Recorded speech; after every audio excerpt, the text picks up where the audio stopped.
Fala galera, beleza? Bem-vindos a mais um vídeo por aqui. E hoje vamos continuar o estudo do direito do trabalho. No primeiro vídeo, falamos das fontes deste ramo do direito. E hoje vamos comentar sobre os princípios. Sem perder tempo, vamos direto ao que interessa. Bom, quando falamos em princípios, devemos ter em mente que estamos diante de ideias gerais, de pilastras, de uma estrutura que vai nortear, que envolve todo o nosso ordenamento trabalhista, tá? Então, os princípios são aquelas ideias que devem ser perseguidas, que não podem ser desafiadas, tá? Então, esta é a ideia geral de princípios. Estes princípios, eles têm três funções. Eu não coloquei no nosso mapa mental, mas já vi questão assim em prova, então vou registrar agora. As três funções dos nossos princípios são a função informativa, interpretativa e também normativa, chamada de integradora. Quando falamos numa função informativa, estamos dizendo que os princípios, eles servem como orientação, eles inspiram o legislador. Então, na criação da norma trabalhista, vamos ali respeitar os princípios trabalhistas, tá? O legislador deve ter este olhar. Além disso, estes princípios, eles também possuem a função interpretativa, ou seja, depois que a norma está criada, eles vão auxiliar o intérprete do direito. Na aplicação ali da lei criada, deve ser observado também os princípios, ok? E por fim, estes princípios também possuem uma função integradora, ou ainda chamada de normativa. Aqui vamos identificar que os princípios, eles são de fato normas, ou seja, eles poderão ser aplicados aos casos concretos. Por exemplo, eventualmente existe uma lacuna de alguma lei, os princípios podem resolver esta situação. Beleza? Então, as três funções dos princípios: informativa, interpretativa e integradora, também chamada de normativa. Agora sim, vamos efetivamente entrar no nosso mapa mental e falar de cada um dos princípios. Então vamos lá. O primeiro dos princípios, sendo bem cirúrgico, temos aqui o chamado princípio da proteção, que possui ainda dois sinônimos: princípio protetivo ou ainda princípio tutelar. Princípio tutelar, esta nomenclatura, eu já vi a banca FCC explorando em prova. Então tenha em mente que princípio da proteção, protetivo ou tutelar são expressões sinônimas, tá? Vamos lá. Princípio da proteção. Este princípio, ele parte da ideia que existe uma relação desigual entre o empregador e o empregado, tá? Então, o empregado, ele seria o hipossuficiente na relação de trabalho. Porque perceba, o empregador, em tese, ele possui um maior capital. E, além disso, ele também detém os postos de trabalho. Então, o empregado, nesta situação, ele estaria numa posição de vulnerabilidade. Então, o que faz o princípio da proteção ou princípio protetivo? Ele busca equilibrar, equiparar esta relação entre o trabalhador, que é hipossuficiente, e o seu empregador. E ele faz isso justamente concedendo determinadas garantias, determinados benefícios ao nosso empregado. Bom, então perceba, é justamente protegendo o nosso trabalhador que vamos conseguir ter uma relação mais equilibrada entre empregado e seu empregador, tá? Entre o trabalhador e o patrão. Maravilha? Vamos agora ver consequências, reflexos que nascem do princípio da proteção. Bom, alguns doutrinadores aqui chamam de subprincípios, tá? Dentro do princípio da proteção, teríamos ali três subprincípios. Eu coloquei aqui como três consequências deste princípio da proteção, ou uma tríplice vertente, tá? Já vi isso em prova também. Tríplice vertente são três consequências do princípio da proteção. A primeira delas é o indúbio pró mísero ou indúbio pró operário. Como assim? Bom, pró-mísero e pró-operário, vamos ter em mente aqui que é pró-trabalhador, tá? São expressões sinônimas. A ideia aqui é a seguinte: na dúvida, indúbio aqui, né? Na dúvida, a favor do trabalhador. Então, o cenário seria o seguinte: teremos uma norma, tá? Uma norma trabalhista que ela comporta mais de uma interpretação. Então, temos uma norma, se ligue neste detalhe, uma norma comportando várias interpretações, várias significações. Neste caso, de acordo com o princípio da proteção, na sua vertente indúbio pro mísero ou indúbio pro operário, vamos adotar a interpretação mais favorável ao nosso trabalhador. Então perceba, no indúbio pro mísero ou indúbio pro operário, uma norma com várias interpretações. Neste caso, adotaremos aquela que for mais favorável ao nosso trabalhador. Beleza? Então, o indúbio pro mísero é justamente isso. Temos uma norma com várias interpretações. Neste caso, como precisamos proteger o trabalhador, vamos adotar a interpretação que for mais favorável a ele. Maravilha, pessoal? Já a segunda vertente do princípio da proteção é a ideia aqui da norma mais favorável. Então aqui a situação muda um pouco. No indúbio pro mísero eu falei que existia uma norma comportando várias interpretações. Aqui não, temos mais de uma norma, se liga aqui, tá? Então, mais de uma norma, ela é aplicável ao caso concreto. Então perceba, temos um confronto entre normas, mais de uma podendo ser aplicada ao caso concreto. Neste caso, vamos adotar aquela norma que for mais favorável ao nosso trabalhador. Se liga aqui, independentemente de sua posição hierárquica. Como assim? Bom, se esta norma que for mais favorável ao trabalhador contrariar a Constituição, ela deverá ser aplicada. Perceba, não estamos falando de normas inconstitucionais. São normas constitucionais, mas que possuem uma hierarquia abaixo da Constituição. Então, deixa eu explicar um pouquinho melhor. Vamos imaginar o seguinte, a Constituição, lá no seu artigo 7º, ela diz que o adicional de hora extra, na real, né, será de, no mínimo, 50%. Constituição, então, diz hora extra adicional, mínimo de 50%. Já no Estatuto da OAB, que é uma lei, lá temos a seguinte disposição: aquele advogado que estiver atuando com dedicação exclusiva, ele terá um adicional de hora extra de no mínimo 100%. Perceba, Constituição diz mínimo de 50% e vem uma lei que diz mínimo de 100%. Qual destas duas normas deve ser aplicada? Neste caso, aquela mais favorável ao trabalhador, tá? Então, se o camarada ali for um advogado, ele terá um adicional de hora extra de, no mínimo, 100%. Então, vamos colocar até aqui, ó. Então, por isso que diz aqui no texto, independentemente da posição hierárquica. Porque, perceba só, temos aqui acima a nossa Constituição, que diz mínimo de 50%. E abaixo vamos ter as leis, tá? Temos o Estatuto da OAB, que diz, no mínimo, 100%. Temos neste estatuto da OAB, nesta lei, uma hierarquia inferior, tá? Ele está abaixo na posição hierárquica, mas ainda assim, como é mais favorável ao nosso trabalhador, devemos aplicar esta lei que prevê adicional mínimo de 100%. Beleza, galera? Então, essa é a diferença do indúbio pro mísero e a norma mais favorável. No indúbio pro mísero, uma norma comportando várias interpretações. Vamos adotar a interpretação mais favorável ao nosso trabalhador. Na norma mais favorável, temos mais de uma norma sendo aplicável ao caso concreto.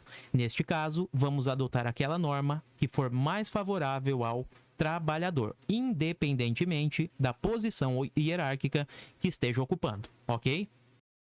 E agora, para fechar o princípio da proteção, vejamos a última consequência, a última vertente deste princípio. Como eu disse, alguns doutrinadores chamam de subprincípio ainda, tá? Temos aqui a ideia de condição mais benéfica. Perceba, a todo tempo estamos falando mais favorável, mais benéfica, na dúvida pró-trabalhador, dando destaque, dando ênfase a essa ideia protetiva. Maravilha? Bom, na condição mais benéfica, a ideia aqui é a seguinte: aquelas vantagens que foram conquistadas, que foram fornecidas, tanto no contrato individual do trabalho, como também nos regulamentos de empresas, elas serão incorporadas ao patrimônio do trabalhador, ou seja, elas aderem ao contrato de trabalho. É a ideia aqui de direito adquirido. Vamos lá, então. se determinado empregador ele concedeu ali na assinatura do contrato de trabalho alguma vantagem, estas vantagens elas serão incorporadas, serão direito adquirido do nosso trabalhador. Ou ainda, se no curso do contrato de trabalho algum regulamento empresarial, algum regulamento de empresa fornecer alguma garantia, alguma vantagem. Neste caso específico, também esta vantagem, através de um regulamento de empresa, ela será incorporada, ela é um direito adquirido do trabalhador, adere ao contrato de trabalho, tá? Inclusive, temos uma súmula do TST, a súmula 51, que diz o seguinte, vamos colocar aqui na tela. As cláusulas regulamentares que revoguem ou alterem vantagens deferidas anteriormente, cuidado aqui, só atingirão, repito, só atingirão os trabalhadores admitidos após a revogação ou alteração do regulamento. Bom, vamos imaginar o seguinte, para visualizar de forma mais fácil, né? Contrato de trabalho, aqui, tá? Temos a figura do nosso bonequinho aqui, o nosso empregado, e suponhamos que surja um regulamento de empresa fornecendo cesta básica, tá? Então, aqui o regulamento de empresa. Então, ok, essas vantagens, elas serão aplicadas aos trabalhadores daquela empresa.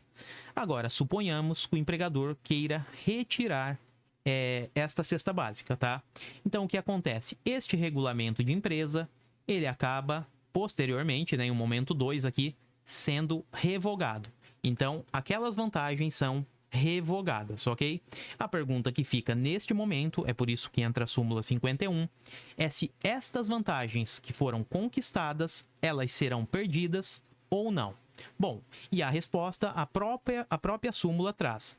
Como estas vantagens elas se tornam um direito adquirido e aderem ao contrato de trabalho, aqueles empregados que foram beneficiados antes da mudança, eles não podem ser afetados, tá? Então, é por isso que a súmula diz que as alterações, que as mudanças, elas só atingem os trabalhadores admitidos após a revogação ou alteração do regulamento. Então, perceba, com esta revogação aqui da cesta básica, só os novos contratos de trabalho serão afetados. Os contratos anteriores não podem ser mexidos. Beleza, pessoal? Então, aqui temos a ideia da súmula 51. Então, empregador, antes de conceder alguma vantagem, pense bem, tá? Afinal de contas, as vantagens no contrato de trabalho ou regulamento de empresas incorporam ao patrimônio do trabalhador, aderindo assim ao contrato de trabalho. Ok, pessoal? Então, assim, encerramos o nosso primeiro princípio. Vamos falar agora do princípio da primazia da realidade. O nome ajuda, né? Primazia da realidade. Ou seja, vale mais no direito do trabalho a realidade, o que aconteceu no mundo dos fatos e não ali naqueles papéis no que foi formalmente documentado. Portanto, a ideia aqui é uma disputa entre os fatos, entre a realidade versus o documento, os documentos na real, né? Então, aqui temos o seguinte, em função do princípio da primazia da realidade, prevalece no direito do trabalho a verdade real, a verdade fática, os fatos, em detrimento da verdade formal do que está efetivamente documentado. Um grande exemplo aqui são as anotações na CTPS. Vamos imaginar que determinado camarada, isso ocorre muito, né? Ele esteja ali na sua CTPS, tenhamos a anotação que ele receba R$2.000 de salários. Mas, na realidade, a sua remuneração é muito maior. No mundo real, né, dos fatos mesmo, ele recebe ali R$3.500, R$4.000. E tudo isso para burlar os encargos trabalhistas. Perceba, o que valerá aqui efetivamente é a sua remuneração real. Os R$3.500 que ele ganha, os R$4.000. E não aqueles R$2.000 que estão positivados, que estão escritos na sua CTPS. Beleza? Então leve para a prova esta ideia. Primazia da realidade. A verdade real, o mundo dos fatos, a realidade fática, ela prevalece em detrimento da verdade formal, do que está documentado nos papéis. Maravilha? Avançando um pouco mais, temos agora o princípio da continuidade da relação de emprego. Bom, galera, este princípio, o nome é autoexplicativo, né? Ele quer forçar, ele presume que as relações de trabalho, os contratos individuais de trabalho, eles sejam fixados por prazo indeterminado. Eles sejam, portanto, contínuos, tá? Então, aqui vamos colocar o seguinte: através deste princípio da continuidade da relação de emprego, conseguimos presumir que os contratos individuais do trabalho, eles são celebrados de acordo, via de regra, né, por prazo indeterminado. Então, contratos de trabalho, de acordo com este princípio da continuidade, eles são celebrados, via de regra, por prazo indeterminado. Excepcionalmente, podem até ser celebrados por prazo determinado. Mas perceba, estamos diante de uma exceção e, neste caso, inclusive, este contrato por prazo determinado precisa ser escrito, porque ele está, entre aspas, desrespeitando o princípio da continuidade. Claro, estou colocando entre aspas aqui, porque não há um desrespeito efetivo, né? O contrato é válido. Mas perceba, ele foge um pouco da ideia do princípio, daquela base, daquela orientação geral, tá? Inclusive, reforçando essa ideia de continuidade de contratos por prazo indeterminado, a súmula 202 do TST diz o seguinte: o ônus de provar o término do contrato de trabalho é do empregador. Então perceba, se o princípio é da continuidade da relação de emprego e os contratos eles são por prazo indeterminado, via de regra, quem deve provar que aquele contrato não existe mais, que chegou ao fim, é o empregador e não o empregado. Beleza?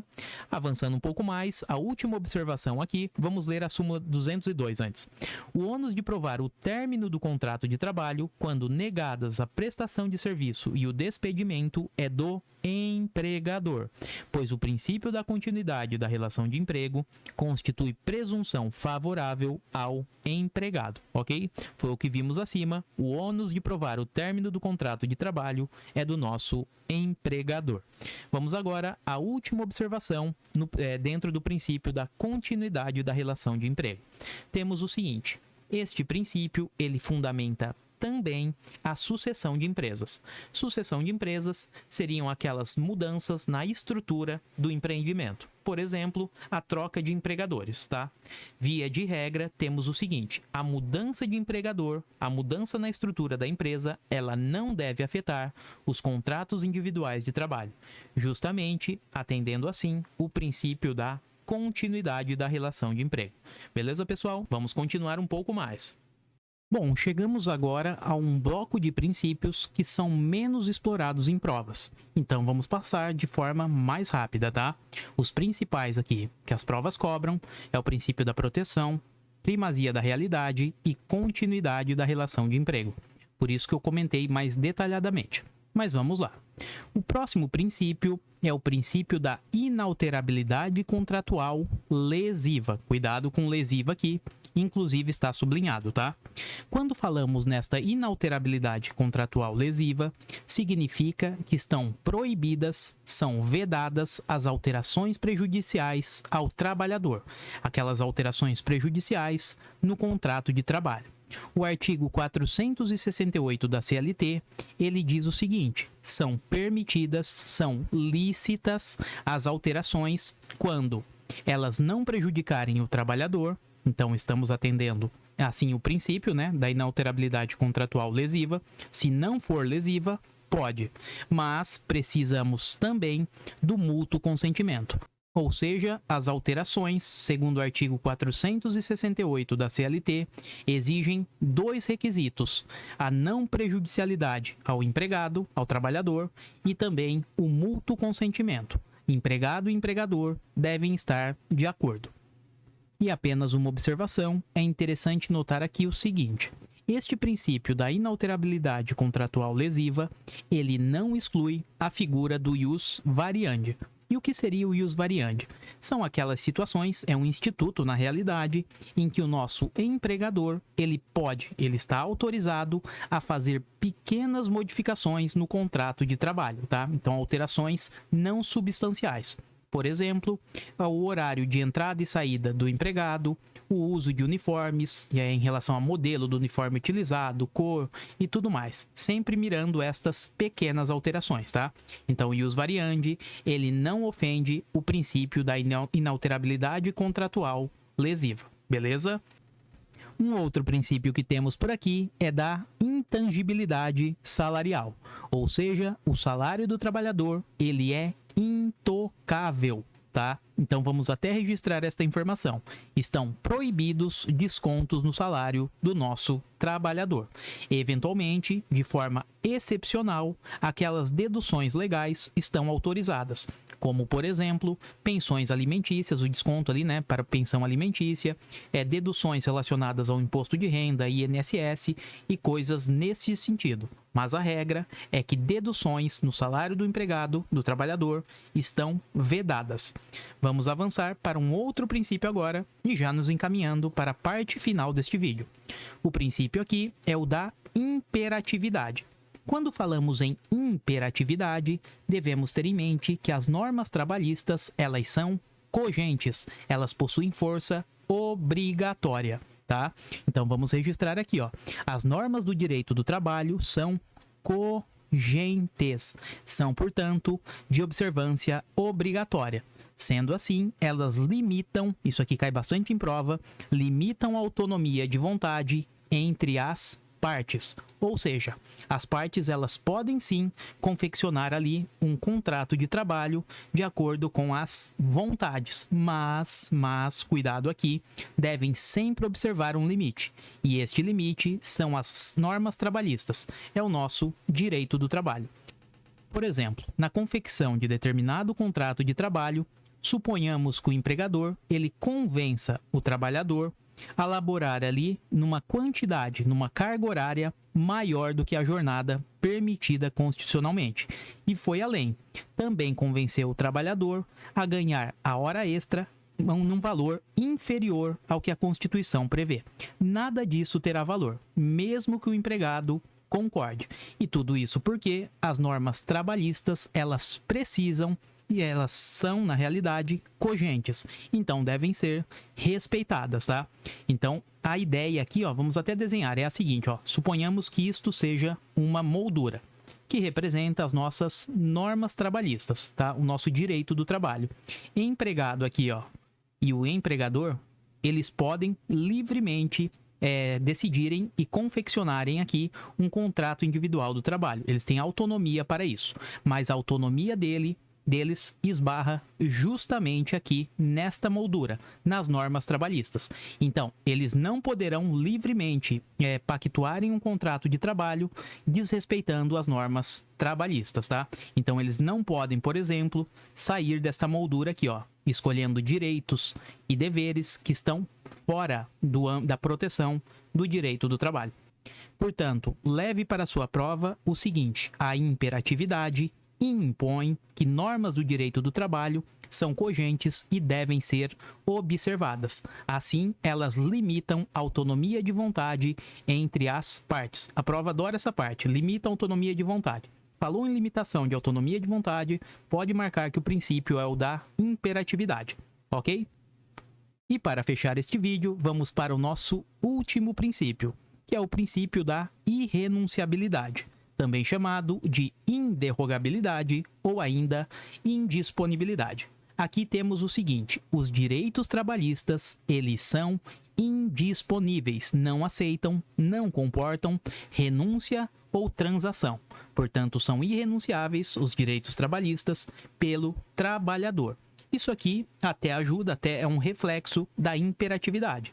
Como existe a imperatividade, as normas do direito do trabalho são obrigatórias, devem ser respeitadas. Temos também que os direitos trabalhistas, fruto destas normas do direito do trabalho, eles não podem ser renunciados ou transacionados. Portanto, vigora a irrenunciabilidade como regra geral. Bom, assim vimos a parte teórica, aqueles princípios que mais caem em prova, e vamos agora praticar com questões da banca FCC. Então, sem perder tempo, vamos ao que interessa para a nossa questão de número 1.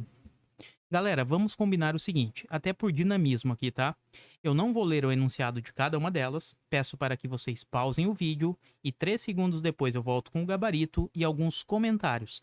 Assim eu consigo colocar mais questões aqui no nosso material, tá? Porque se eu ler o enunciado de cada uma, acabamos perdendo certo tempo nisso e não tem como colocar uma quantidade de questões razoável. Beleza? Então, a partir de agora, eu peço para que vocês pausem o vídeo e voltem em 3 segundos com o gabarito. E o gabarito por aqui é letra E. Portanto, temos o princípio da condição mais benéfica.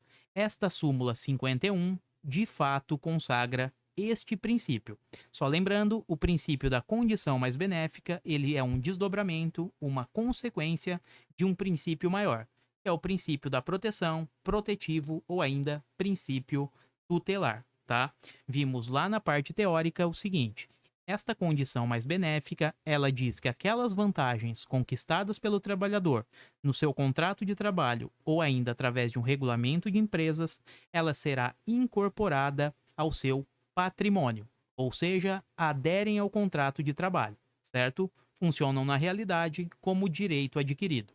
Aliás, aderem tanto ao contrato que qualquer modificação que seja realizada neste regulamento de empresa só vale para os novos contratos de trabalho, para os novos funcionários. Os funcionários que já conquistaram aquele direito, eles não serão afetados. Beleza, pessoal? Então é por isso que a súmula 51 fala que as cláusulas regulamentares que revoguem ou alterem vantagens deferidas anteriormente cuidado aqui, ó, só atingirão, só atingirão os trabalhadores admitidos após a revogação ou alteração do regulamento.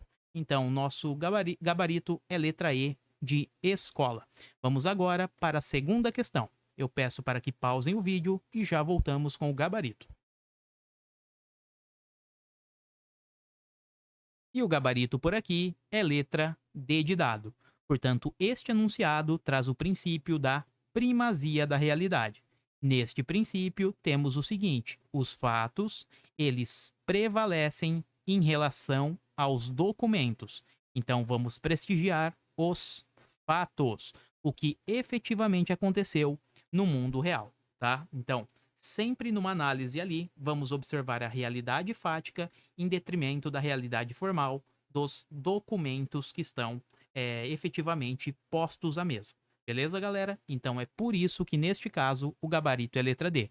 O enunciado fala o seguinte: o juiz do trabalho pode privilegiar a situação de fato. Então perceba, ele está privilegiando uma situação de fato que ocorreu na prática, devidamente comprovada, em detrimento dos documentos. Então é isso mesmo. O juiz pode sim privilegiar, prestigiar os fatos que efetivamente ocorreram em detrimento dos documentos apresentados. Vamos agora para a questão de número 3. Eu peço para que pausem o vídeo e voltamos na sequência com o nosso gabarito. E o gabarito desta questão é letra D de dado, princípio da proteção. E por que princípio da proteção? Perceba, o enunciado traz, ele pergunta, né, de um princípio que possui um propósito, o objetivo de tentar corrigir desigualdades, criando uma superioridade jurídica em favor do empregado diante de sua condição de hipossuficiência. Exatamente o que vimos no princípio da proteção. Este princípio da proteção, ele busca igualar as partes, fazendo que o contrato de trabalho não seja desigual.